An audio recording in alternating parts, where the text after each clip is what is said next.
Welcome friend, मैं आपका तहे दिल से स्वागत करता हूं। आज हम राजस्थानी चित्रकला के बारे में जानने वाले हैं। और आपको पता होना चाहिए कि राजस्थानी चित्रकला हमारे लिए कितना इम्पोर्टेंट्स है।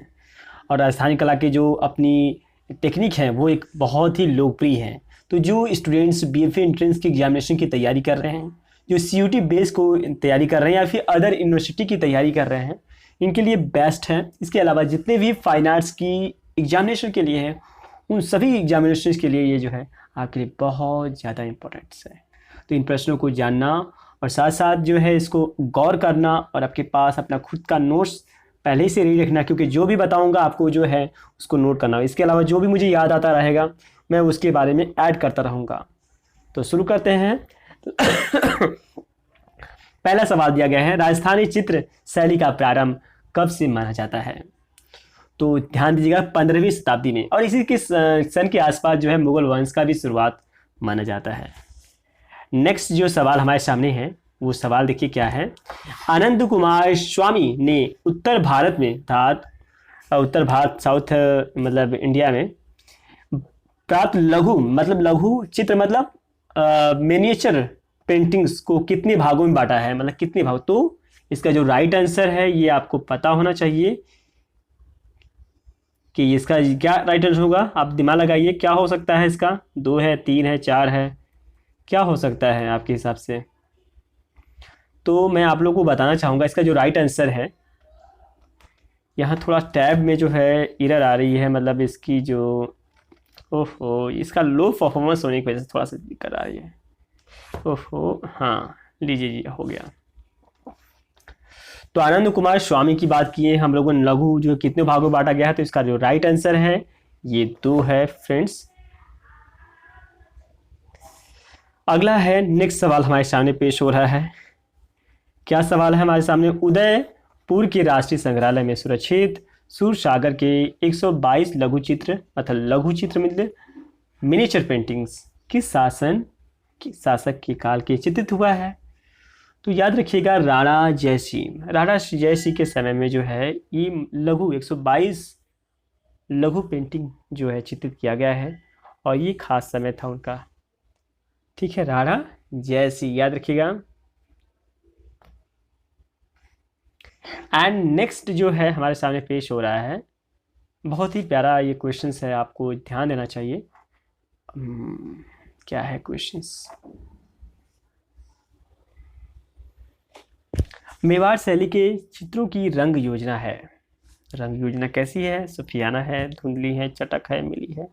इसका जो उचित जवाब है वो है चटक। और आपको पता होना चाहिए कि आज के समय में चटक रंगों का जो है प्रयोग जो है ना बड़ी जोरों शोरों से हो रही है।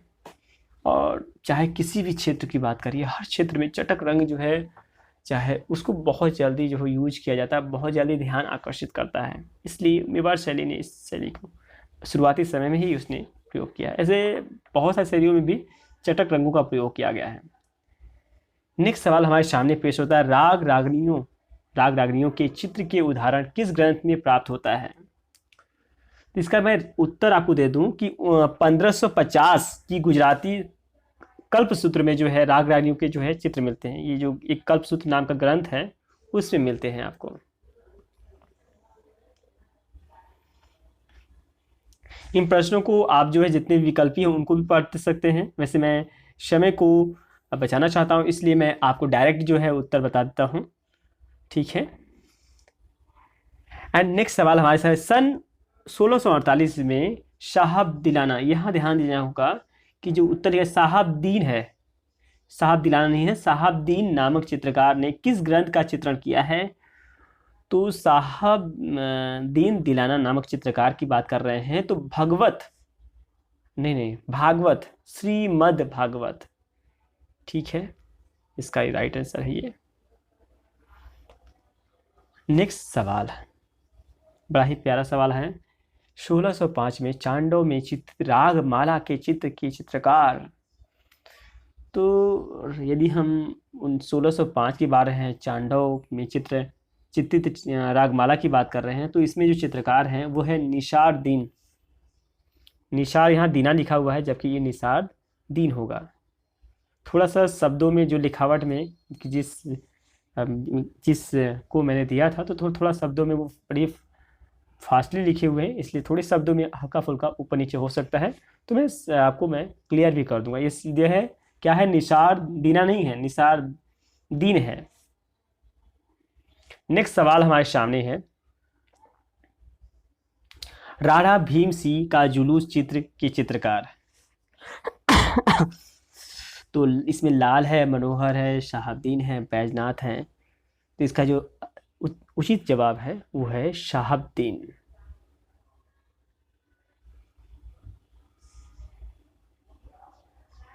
अगला सवाल हमारे सामने पेश हो रहा है कि यहाँ ध्यान है, मानकृत लिखा है, लेकिन यहाँ पर मीनाकृति, मीनाकृति आंखें किस राजस्थानी शैली की विशेषता है?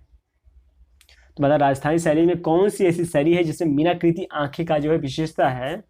तो ये है मेवाड़। आप जानते ही होंगे कि राजस्थानी शैली के अंतर्गत अनेकों शैलियाँ आती हैं और उन शैलियों को जानना हमें बहुत ज़रूरी है। नेक्स्ट सवाल हमारे सामने है, रसिक बिहारी, मतलब रसिक बिहारी उपनाम से कौन कविता करता था? तो है बनी ठनी। रसिक बिहारी उपनाम से कौन कविता करता था? तो वो है बनी ठनी। और बनी ठनी के जो चित्रकार हैं वो है निहाल चंद्र, निहाल, और ये जो है किशनगढ़ शैली से ताल्लुकात रखती है। और इसे इंडिया का जो भारत का जो है मोनालिसा पेंटिंग कहा जाता है, जिसमें बनी ठनी का मत होता है सजना संवरना।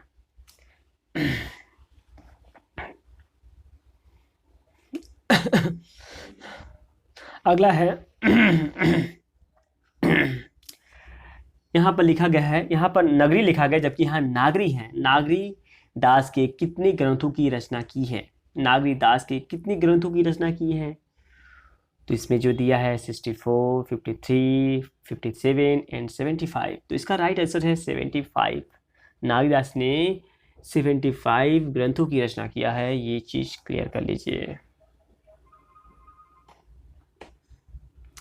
एंड नेक्स्ट सवाल हम की तरफ बढ़ते हैं जो हमारे लिए विशेष है।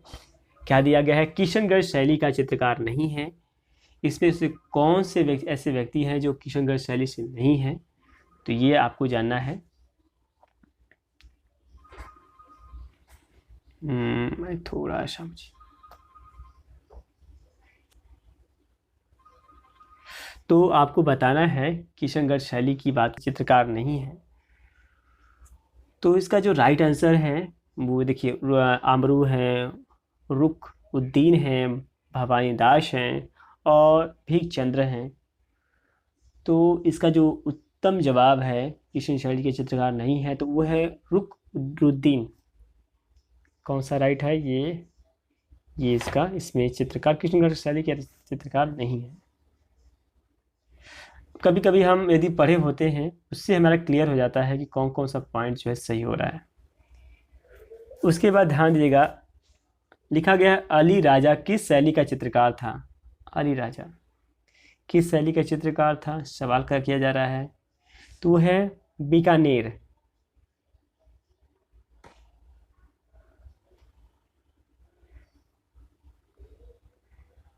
नेक्स्ट है, बीकानेर शैली का अंतिम चित्रकार पूछा जा रहा है। तो जो है लू फे जो थे अंतिम चित्रकार थे। बीकानेर शैली के जो अंतिम चित्रकार, लास्ट चित्रकार लू फे।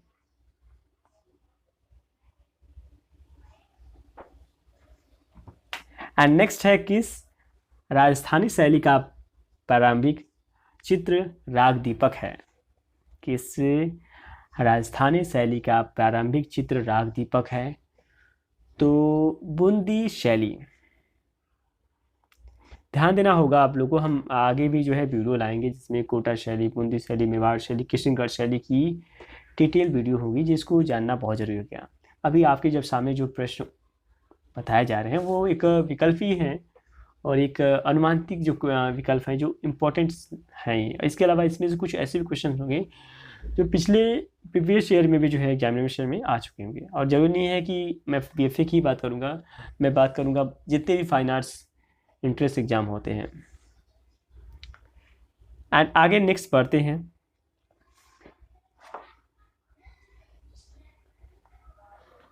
सवाल है हमारे सामने, किस राजस्थानी शैली में परिपेक्ष हेतु संपूर्ण धरातल को विभिन्न रंगों की पत्तियों से बांटा गया है?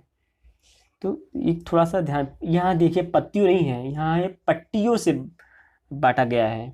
किस राजस्थानी शैली में परिपेक्ष मतलब परस्पेक्टिव हेतु संपूर्ण धरातल को विभिन्न रंगों की पट्टियों में बांटा गया है?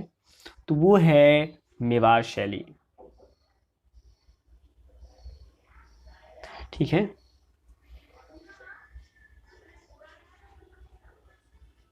नेक्स्ट सवाल है, कोटा के किस शासक ने अपने जीवन की अनेक घटनाओं का चित्रांकन करवाया है?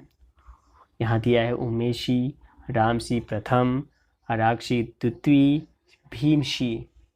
तो इसका जो राइट आंसर है वो है राक्षी, राक्षी द्वितीय।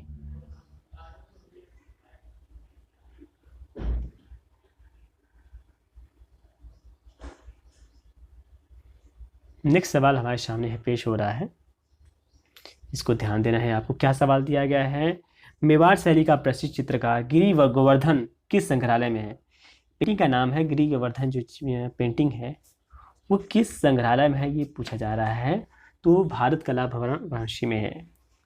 भारत कला भवन जो है कि जो इनके यहाँ के जो संस्थापक हैं राय कृष्ण दास जी हैं, और क्योंकि ये बीएचयू में है तो बीएचयू के जो संस्थापक हैं वो मालवीय जी हैं, जो 1916 में, बीएचयू का मतलब होता है बनारस हिंदू यूनिवर्सिटी, जो भारत की सबसे लोकप्रिय जो है यूनिवर्सिटी है।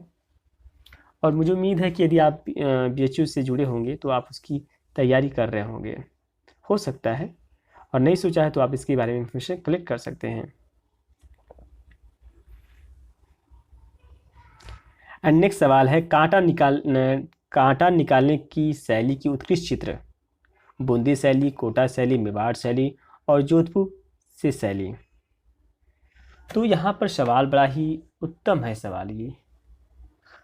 कांटा निकालने की जो शैली की उत्कृष्ट चित्र की बात करें, यहाँ ध्यान दें, सवाल थोड़ा सा शब्दों में थोड़ा सा अंतर आई है। कांटा निकालते स्त्री, यहाँ स्त्री है, स्त्री किस शैली की उत्कृष्ट पेंटिंग है, ये सवाल है। तो इसका जो है बूंदी, कांटा निकालने वाली जो पेंटिंग है वो किस में जुड़ा हुआ है, ये है बूंदी शैली में।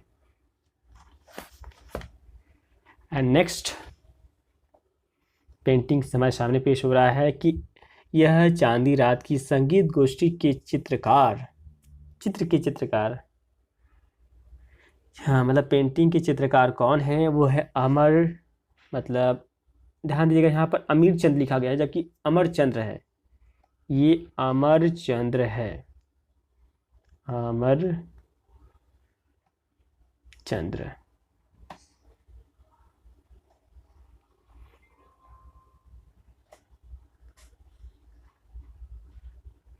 नेक्स्ट सवाल हमारे सामने है कि बीकानेर नरेश राजा कर्षि ने लक्ष्मी नारायण मंदिर में किस चित्रकार से कलात्मक सज्जा करवाई? तो हैं अली राजा।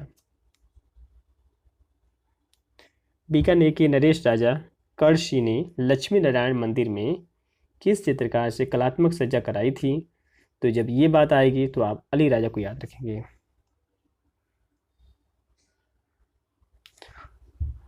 उसके बाद नया क्वेश्चन है, खतर कच्छ साधु द्वारा चित्रित काष्ठ पट्टिकाओं का कहाँ संग्रहित है?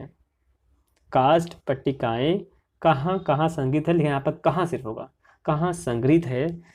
तो इसमें विकल्प में जो इसका राइट आंसर है कलकत्ता के चुनी लाल नोवल खां के संग्रह में। ठीक है, इसका ये उचित जवाब है।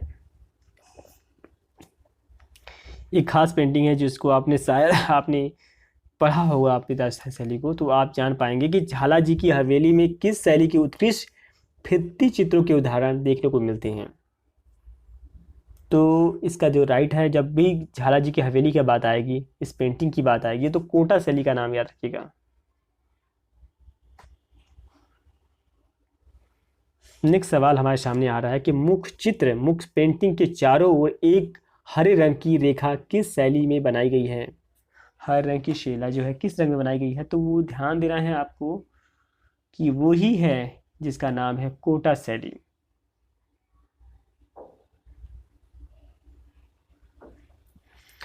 प्रसिद्ध ग्रंथ, प्रसिद्ध जो बुक है, मानव तथा मंजरी तथा बिहारी चंद्रिका के रचनाकार का नाम पूछा जा रहा है, तो वो है, ध्यान दीजिएगा, सावंत सिंह। सावंत सिंह का जो है राइट आंसर है।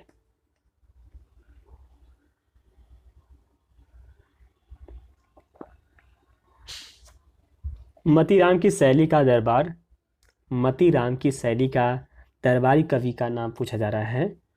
तो दरबारी जो कवि है वो बूंदी शैली की है।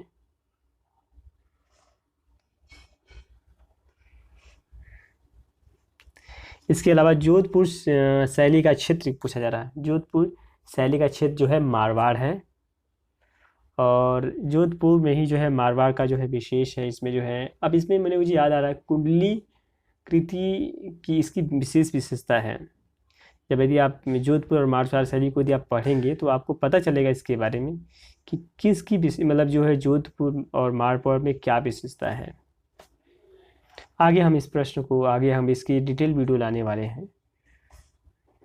तो आगे नेक्स्ट पॉइंट्स में हम बताने वाले हैं कि इसमें क्या है। नेक्स्ट जो है, निम्न में से किस चित्रकार ने अलवर शैली का कार्य नहीं किया? अलवर शैली का कार्य नहीं किया है तो वो है त्रिलोक राम। त्रिलोक राम ने नहीं किया है। यहाँ पर आ रहा है 1590 ईस्वी में चित्रित 5 नित्यांगना हुआ। ये एक इस शैली का कला का उदाहरण पूछा जा रहा है। नित्यांगना किस शैली का कला का उदाहरण है, ये सब ध्यान दीजिएगा, किस शैली का उदाहरण है। तो इसका जो राइट आंसर है वो है गोलकुंडा।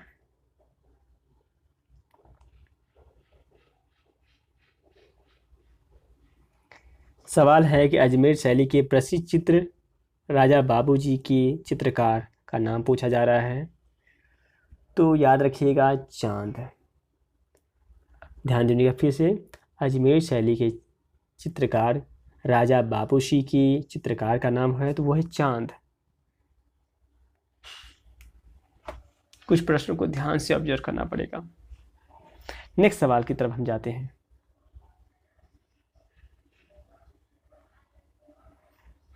लिखा है, आमेर शैली के प्रारंभिक काल के चित्र प्रांतों में प्रसिद्ध ग्रंथ का नाम पूछा जा रहा है। प्रसिद्ध पुस्तक का बात पूछा जा रहा है। तो ये आपको ध्यान रखना होगा, आपको क्या इसकी पुस्तक है। आमेर वाला पॉइंट आ रहा है, तो ये आपको ध्यान देना है कि आमेर का क्या इसका राइट आंसर होगा।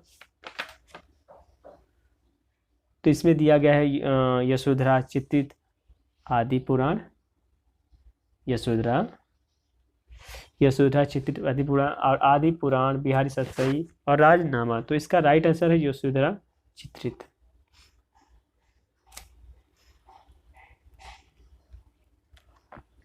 यदि हम इनके डिटेल, यदि आप इंफॉर्मेशन, यदि आप जैसे कि सोशल मीडिया की बात तो नहीं करेंगे, इंटरनेट के माध्यम से यदि हम राजस्थानी शैली के बारे में जानें, यदि पढ़ लें, फिर इसके बाद विकल्पी प्रश्नों को देखें, तो हम बहुत जल्दी जो है कनेक्ट कर पाते हैं। इससे हमारा जो है जो हमें ज़्यादा रटने की जरूरत नहीं पड़ती, हमें ध्यान आ जाता है। कागज़ की काटी गई अनेक प्रकार की बुल बूटों की जालियाँ बनवाना किस राजा का शौक था? कागज़ की कटी गई अनेक प्रकार की बूटों की जालियाँ बनवाना किस राजा का शौक था? ईश्वरी सिंह का जो है, जो राजा थे, उनका बड़ा शौक था। इसके बाद नेक्स्ट सवाल हमारे सामने, महाराजा सवाई प्रताप सिंह का आदम पद्धति का, ध्यान दीजिएगा, महाराजा सवाई प्रताप सिंह का आदम कद है। यहाँ पर आदम कद व्यक्ति चित्र सन 1793 ईस्वी में बनवाने वाला चित्रकार था। बनवाने वाला चित्रकार कौन था? तो ये ध्यान दीजिएगा, साहिब राम। ठीक है, एक बार प्रश्न को ध्यान सुनिए। महाराजा सवाई प्रताप सिंह का आदम कद व्यक्ति चित्र सन 1793 ईस्वी में बनवाने वाला चित्रकार का नाम पूछा जा रहा है, तो साहिब राम। उसके बाद नेक्स्ट सवाल हमारे सामने पेश हो रहा है, जिसको आपको जानना है।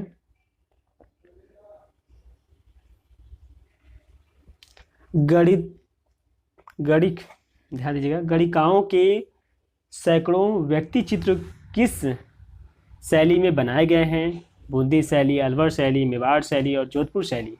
बताइए कौन सा इसका राइट आंसर है।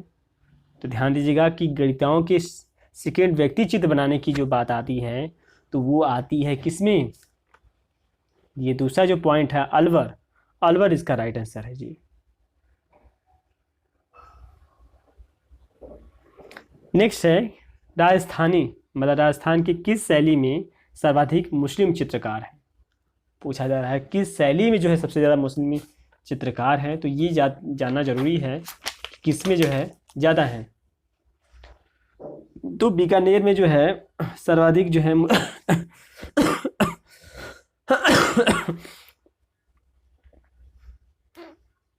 उसके बाद नेक्स्ट सवाल हम पढ़ रहे हैं, जिसको जानना है।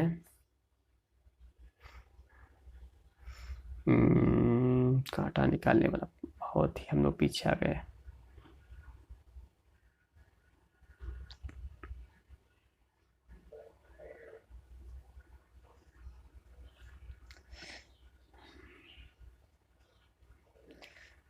तो उसके बाद ये हम लोग मुस्लिम चित्रकार के बाद हम आते हैं पिछवाई। लिखा जा रहा है पिछवाई कला कहाँ की प्रसिद्ध है, मतलब कहाँ प्रसिद्ध है ये पूछा जा रहा है। तो ये नाथ द्वारा, जब भी पिछवाई की बात आएगी तो नाथ द्वारा जो है प्रसिद्ध है जी। राजस्थानी कला किसका विकसित रूप है? राजस्थानी कला जो है किसका विकसित रूप है, किसका मतलब विकसित रूप, वो है जैन शैली की। विकसित रूप मतलब अच्छी रूप। नेक्स्ट सवाल दिया जा रहा है आरा इशी के पद्धति के चित्र कहाँ बने हैं? जयपुर में। आरा इशी पद्धति के चित्र कहाँ बने हैं? तो ध्यान देना है जयपुर में। इसके अलावा जो है ये हम बैक आ गए, लेकिन हमको कहाँ आना था, यहाँ आना था।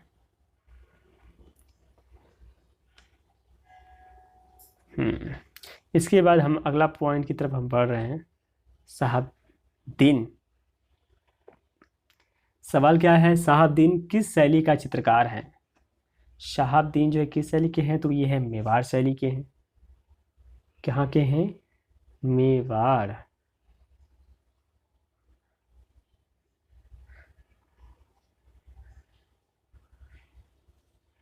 लिखा है कि जयपुर साड़ी में व्यक्ति चित्र किस प्रकार के हैं?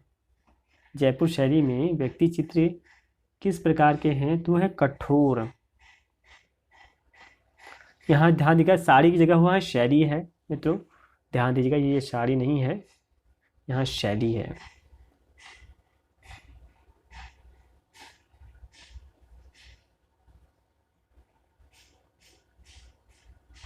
सवाल है मेवाड़ शैली का स्वर्ण काल किसके समय को हुआ था? किसके समय को स्वर्ण काल माना जाता है? वो है जगत सिंह को, मेवाड़ शैली का स्वर्ण काल।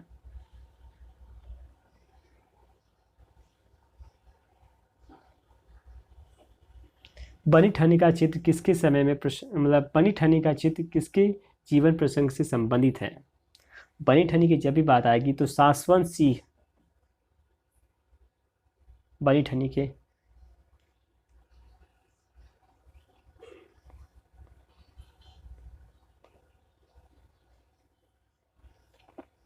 उसके बाद अगला सवाल हमारे सामने पेश हो रहा है। लिखा गया है कि नाथ द्वारा पिछवाई कला में किस भगवान की तस्वीर बनाई गई है? नाथ द्वारा में किसकी भगवान की तस्वीर बनाई गई है? तो है श्रीनाथ जी की बनाई गई है। किसकी? श्रीनाथ जी की।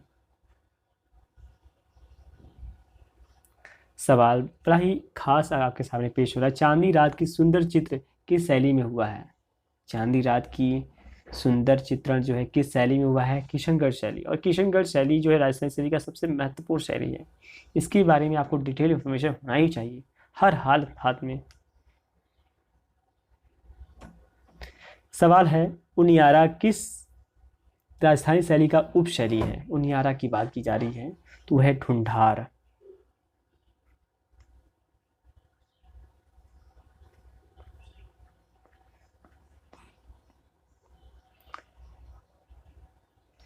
उनियारा के बाद हमारा जो नेक्स्ट सवाल आता है, बस हम लोग अंतिम क्षणों पर आ गए हैं।